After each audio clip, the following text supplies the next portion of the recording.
everybody, I'm Tom Vasel. Welcome to Look Back, where I take a look at reviews that I reviewed 1, 5, and 10 years ago and tell you what I think about them. So here we go.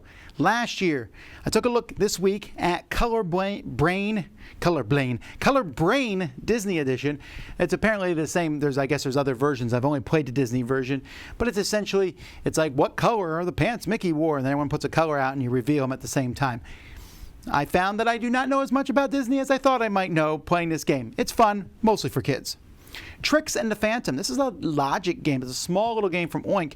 We all played it together. I believe I'm the only person at Dice Tower who really liked the game, but I thought it was fun trying to figure out who played what card when. Extraordinary Adventures Pirates. This is from Gren Drover. This is a game in which you're moving pirates down different tracks. It's a little bit of a deck building game. You have some basic cards that help you move them down the tracks, and you get better cards. It's a fairly light game, but I think it has a lot of oomph to it in the sense of the production value is great. It's an easy game to teach people and for them to play, and for that, I liked it a lot. Spring Rally. This is a trick-taking racing game. My rating is for kids because I thought it worked really well for kids. As a serious trick-taking game, there's a little bit of luck to it to some degree, but the idea of winding up the spring, and if you wind it too much, that's a problem, I thought was pretty cool. It's a neat theme. It's certainly very unique. Colors of Paris. There's a painting game. There's a lot of games I liked from a year ago. Colors of Paris is just collecting cubes, and you do so by placing workers on these wheels in a very simple, but it felt slightly innovative, the mechanism of collecting the stuff. Now I have a bunch of 8s here. Rurik, Dawn of Kiev, a Euro war game. Essentially, you're placing workers and you're placing soldiers out and fighting over different areas and controlling them, but it's all done through a bidding system, which works really well.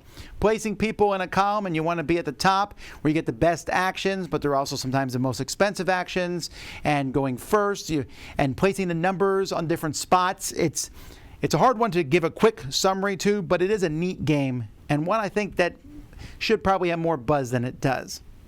Letter Jam. This one did get buzz. A great party game. I like this one a lot. It doesn't get the 8.5 for me because it's a game I think I enjoy more than some other people do because it is very much mastermind, figure things out. But if you find that right group to play it, oh, it's so crunchy. Cooperative deduction game. Mystery House Adventures in a Box. There's some few production problems that keep this one from going higher, but I really do like this game. I just got the latest expansion for it, so I'm excited to see that, where you place doors and look in a box trying to peer into it. Pretty fun. Vindication Leaders and Alliance, a nice expansion for Vindication. I don't think it's necessary, but it does offer more things to do in a game that already had a ton to do. Cool expansion. King of Tokyo Cybertooth, another neat expansion, adding another monster which can transform, but it also adds the Berserk die, which is really fun. If you're someone who likes to fight in King of Tokyo, this expansion's for you. Western Legends Ante Up, another expansion for Western Legends that I really enjoy, adding more stuff. Forget all the stuff it adds. It adds kind of a boring poker game, but it adds a lot of other cool stuff, but you can now rob trains. That's great. Lots of other stuff. If you thought Western Legends was a great sandbox game, but you only wish there was more stuff to do, this expansion adds it. And then Escape Room in a Box Flashback. I've raised my rating of this one because I really like this one. It does something most escape rooms don't do. This one does a great job at letting everyone work on something at the same time. It works well in big group. It's not that difficult, but it has some very physical things to it. And I'm finding that this one just stands out amongst the other escape room games. All right, 5 years ago, I took a look at the Fantasy Flight version of Samurai. Samurai is a game I enjoyed. It's dropped down a bit for me. It's still interesting. It works best with 3. As you're doing this area control, tiles around spots, controlling them, getting these little pieces of, they look like candy. It's fine. It works, and I get why a lot of people like it, but this one to me almost feels too clinical.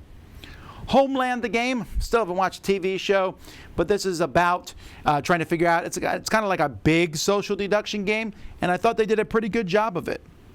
Space Cadets Away Missions, this one dropped for me, if only because there's so many other games that do what this one does better. This is just Stronghold Games trying to make their own miniature run-through-it games. I get that it's simple, but the miniatures are not very good quality, which is, I don't know. I just don't find myself wanting to go back to it. That's why I dinged it a bit.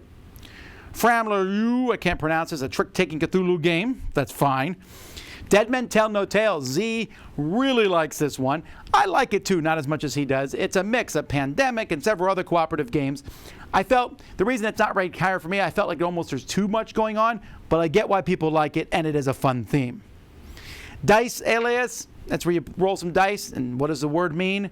A game that my kids and I enjoyed. Tesla vs. Edison, War of Currents. This game I really wanted to like, but I found it to be broken, like the stock market's too strong for the rest of the game. I've heard they fixed it in reprintings and things, but I haven't played those. I only played the original game, and I remember just thinking, I wanted to like it more, but it didn't feel like there was a lot of cool options in it. Smash Up Munchkin. This one I do enjoy, and this one I'm kind of surprised that more people don't like, maybe because Munchkin has a negative connotation in the gaming industry, but this had really good factions. Added a treasure deck for Munchkin. For Smash Up, if you want to play Smash Up, this is a good bunch of factions for you. 10 years ago, I took a look at Amorca, a two-player drafting style game where your drafting cards help you out. It's okay. It's very forgettable.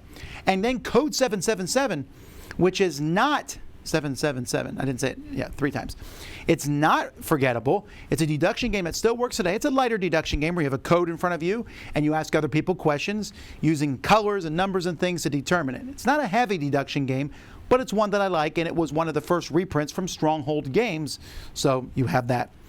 Alrighty, well, those are the reviews that I did a year, 5, and 10 years ago. I'm Tom Vasel. See you next time, and you've been watching Look Back on the Dice Tower.